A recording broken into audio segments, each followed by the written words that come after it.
नमस्कार। आपका अखबार के इस अंक में आपका स्वागत है। मैं हूं प्रदीप सिंह। देश की सर्वोच्च अदालत सुप्रीम कोर्ट, उसके फैसले, उसकी टिप्पणियां कई बार ऐसी होती हैं, बल्कि उनकी फ्रीक्वेंसी ऐसी टिप्पणियों की, फैसलों की बढ़ती जा रही है जो देश की आम जनता को समझ में नहीं आता है। आम जनता अचंभित होती है।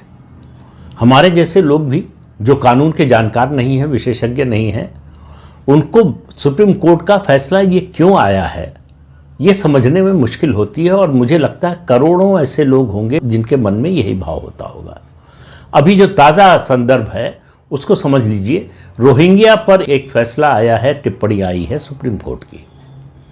सुप्रीम कोर्ट ने पिछले महीने सुनवाई करते हुए कहा था कि कहाँ कहाँ दिल्ली में रोहिंग्या बसे हैं, इसका डिटेल दीजिए, कहाँ हैं और कितने हैं।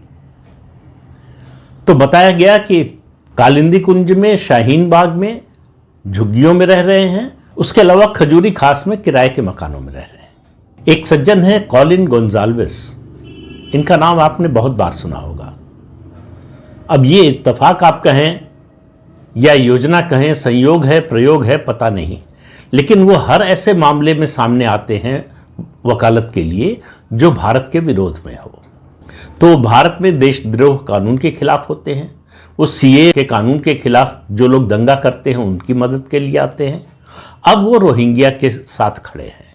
रोहिंग्या जो म्यांमार से भगाए गए हैं, जहां वो उन्होंने एक सेना तैयार कर ली थी, जो म्यांमार की सेना है, देश की सेना है, उसके खिलाफ विद्रोह के लिए। और वहां जिस तरह का आतंक उन्होंने मचाया, तो वहां सेना की कार्रवाई हुई तो वहां से भागे, बांग्लादेश गए और भारत में भी आए। कैसे आए इस सवाल को अभी छोड़ दीजिए, आए। अब सवाल यह है कि ये अवैध लोग हैं, अवैध घुसपैठिया हैं। इनके पास कोई कानूनी कागज नहीं है, इस देश के नागरिक नहीं है। तो इस देश के नागरिक नहीं है तो इस देश के नागरिकों को जो सुविधा मिलती है वो इनको क्यों मिलनी चाहिए? इनके साथ तो एक ही बात होनी चाहिए कि इनको डिपोर्ट किया जाए, जहां से आए हैं वहां वापस भेजा जाए। और अदालत अगर इस तरह का फैसला, इस तरह का निर्देश दे तो वो बात समझ में आती है। लेकिन ये कॉलिन गोंजाल्विस गए और 10 फरवरी को सुप्रीम कोर्ट की एक बेंच का ये आदेश आया। मैं जानबूझकर किसी न्यायाधीश का नाम नहीं ले रहा हूं, दूसरी बेंच के बारे में भी बात करने वाला हूं, क्योंकि मैं टिप्पणी कोई किसी न्यायाधीश पर नहीं करना चाहता।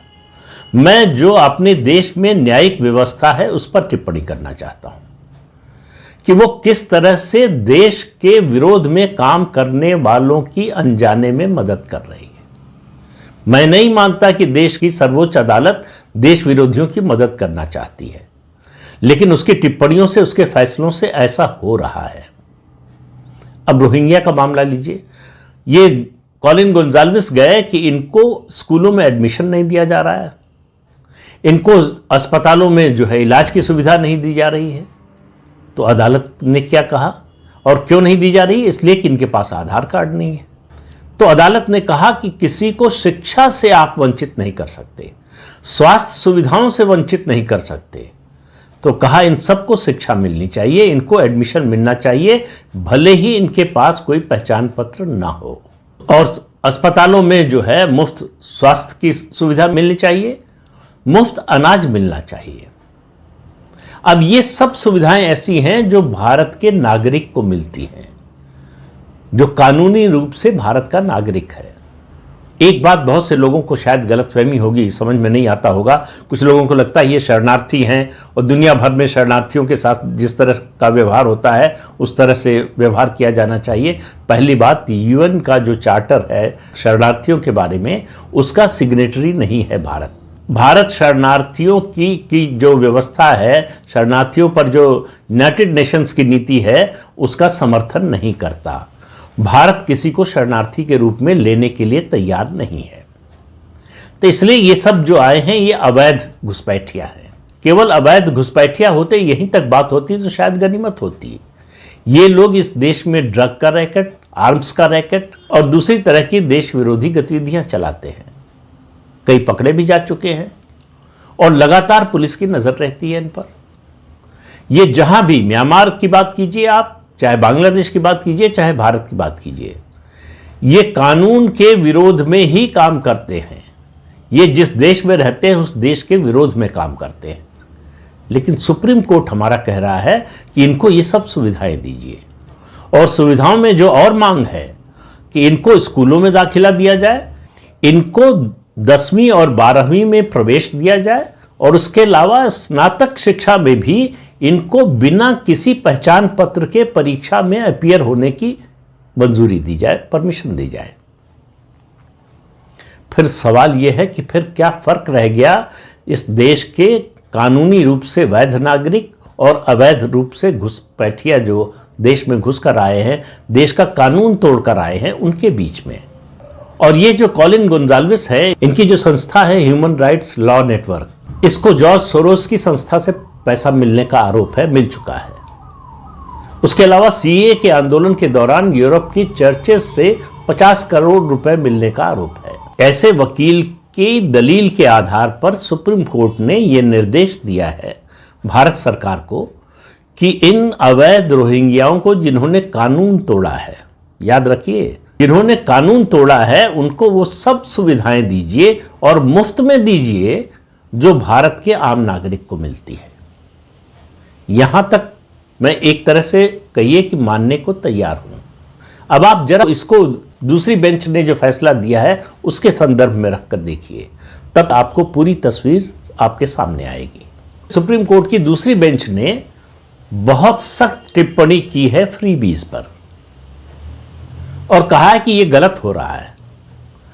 आप एक पैरासाइट्स का वर्ग तैयार कर रहे हैं, नया क्लास तैयार कर रहे हैं, और इनको मुफ्त मिलता है, सब फ्रीबीज मिलती हैं, मुफ्त में पैसा मिलता है, सामान मिलता है, दूसरी चीजें मिलती हैं, सुविधाएं मिलती हैं, इसलिए ये काम नहीं करना चाहते। उनका महाराष्ट्र जैसे प्रदेश में मजदूरों की कमी हो रही है, तो फ्रीबीज पर सुप्रीम कोर्ट खिलाफ बोले, उसकी आलोचना करे, ये समझ में आता है। और खास तौर से सुनवाई के दौरान मेंशन किया गया लाडली बहन योजना का, जो महाराष्ट्र में दी गई। अब आप देखिए, यही सुप्रीम कोर्ट है, यही दिल्ली में बैठा हुआ है। पिछले 10 साल से अरविंद केजरीवाल की सरकार फ्रीबीज पर ही चल रही थी। कभी कोई टिप्पणी आपने सुनी क्या? ये मुफ्त बिजली, मुफ्त पानी और ये मुफ्त की सुविधाएं क्यों दी जा रही हैं? ये फ्रीबीज जो है एक पैरासाइट क्लास तैयार कर रहा है, कभी नहीं सुनी। यहां तक भी मैं एतराज करने को तैयार नहीं हूं।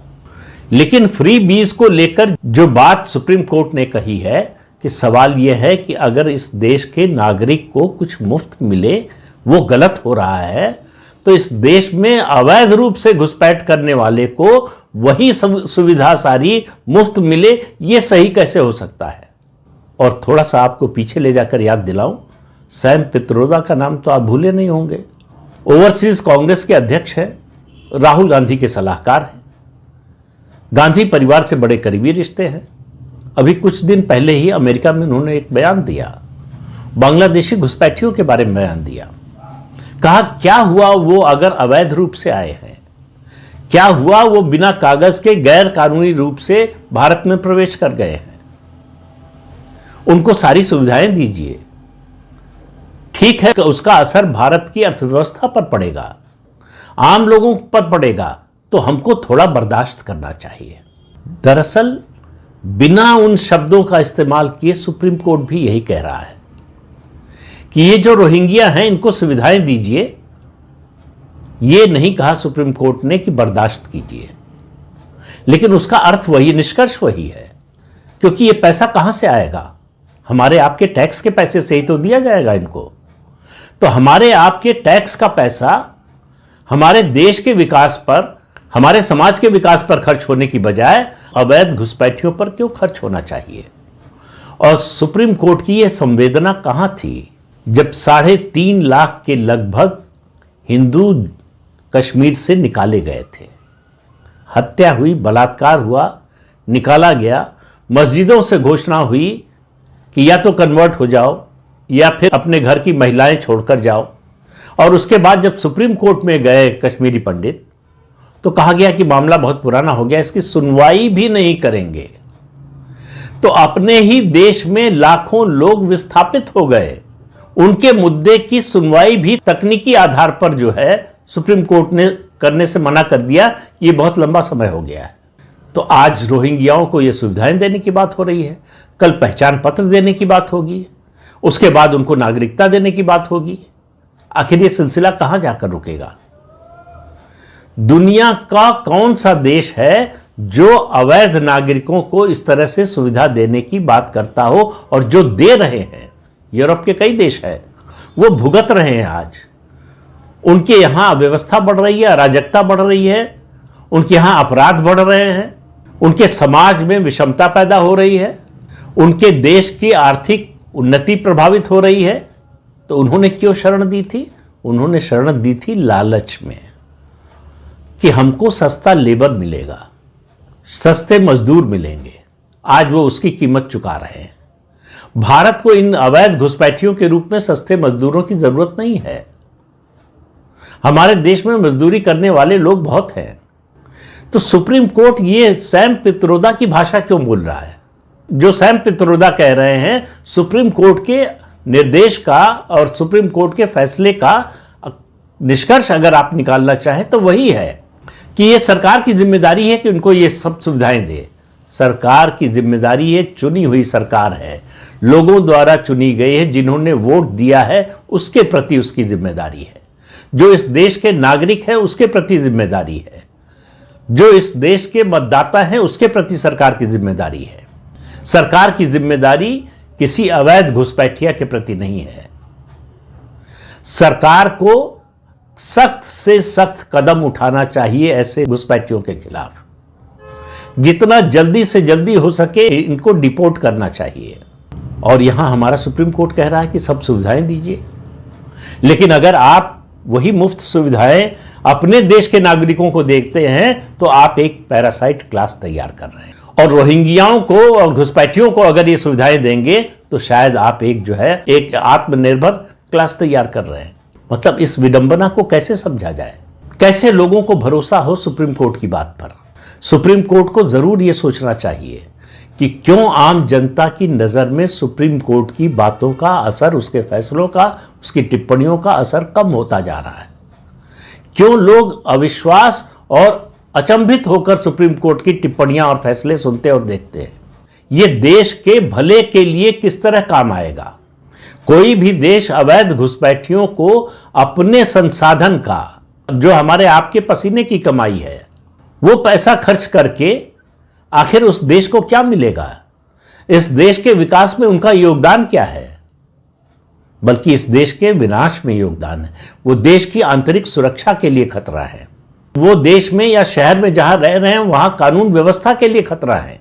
ऐसे लोगों के प्रति सुप्रीम कोर्ट की संवेदना देखकर बड़ा आश्चर्य होता है कि हम कहां जा रहे हैं, किस दिशा में देश को ले जाना चाहते हैं। सुप्रीम कोर्ट बताए कि वो सरकार से क्या अपेक्षा करता है। किसी भी चुनी हुई सरकार की जिम्मेदारी इस देश के नागरिक हैं या अवैध घुसपैठिया हैं? सुप्रीम कोर्ट आज तक क्यों नहीं बोला कुछ? जो लोग वैध रूप से इस देश में आए, आजादी के बाद आए, जम्मू कश्मीर में पाकिस्तान से आने वाले लोगों को नागरिकता नहीं मिली जब तक 2019 में 370 और 35 से खत्म नहीं किया गया। सुप्रीम कोर्ट ने कभी टिप्पणी नहीं की कि इनको नागरिकता मिलनी चाहिए। कम से कम मैंने पढ़ा, नहीं हो सकता कभी किसी जजमेंट में इस तरह की टिप्पणी की हो, लेकिन अगर किया होता तो किसी सरकार ने कुछ तो किया होता। ये जो सहानुभूति है, ये जो प्रेम है अवैध घुसपैठियों के प्रति, ये समझ से परे है। इन अवैध घुसपैठियों को जहां के रहने वाले हैं जिस देश के, वहां की सरकार उनके प्रति कोई सहानुभूति नहीं रखती। इस दुनिया में 56-57 इस्लामिक देश हैं, उनको इनसे कोई सहानुभूति नहीं है, लेकिन सैम पित्रोदा और हमारे देश के सुप्रीम कोर्ट को इनसे बहुत सहानुभूति है।